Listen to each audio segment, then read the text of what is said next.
Hello everybody. If you need to take out the alternator in your Toyota MR2 Mark III, you have come to the right video. This is the underside of the alternator. I'm under the vehicle right now. That's the thermostat bell housing for orientation. So the first thing you need to do to get this kind of access is remove the air conditioning pump. My camera is being held pretty much where the air conditioning pump should be. It's kind of tough to film, but that is the air conditioning pump there, unbolted. It usually seats in here, and I've dropped it down and pushed it to the side, so it's loose. There's a separate video showing the uninstallation of this. It is my thermostat replacement video, if you need to check that out. So once you've got access to the alternator from the underneath, what you need to do is, I've still got an 8mm socket on it. There is an 8mm nut that you need to take off. And also the electrical connection, just a black plastic one. I simply pressed the catch with my thumb and it slid off straight away. We need to remove the engine mount.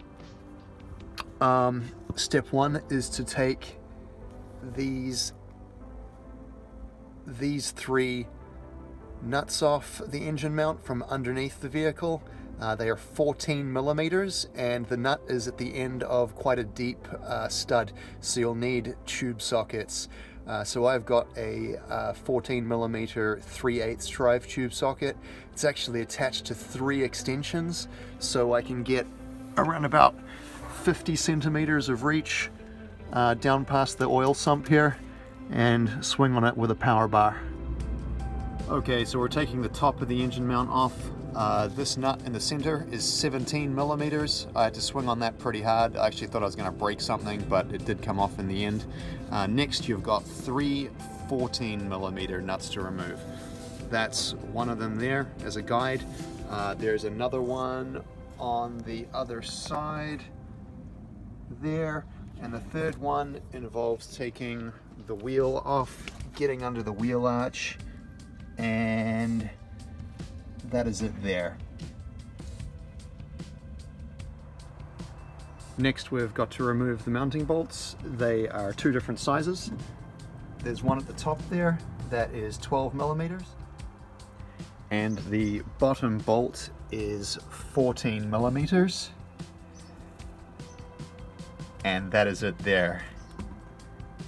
It's at the bottom of a cast mounting. Okay, all the bolts are out. It's a little bit of a strange instruction, but it's hard to vocalize any other way. I tried to pull the alternator to the right into this void here, and nothing happened. It just won't move.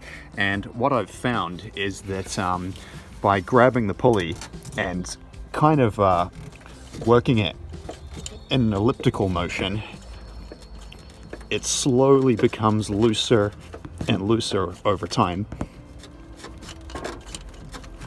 until eventually it just comes completely loose. Alright, and there is a third electrical connection hiding on the top that I didn't notice when I first dislodged it, and that is it there. That is a 10mm connection. It's underneath a grey plastic dust cap, so we're gonna bust that off now. Right, so it's all unbolted. All 3 cables disconnected, and then it just lifts out where the engine mount would otherwise go. And this is the removal of a 1ZZ alternator. Finally, if you need to buy a new one on eBay, the part number is 1022112020, and I'll put a link in the description.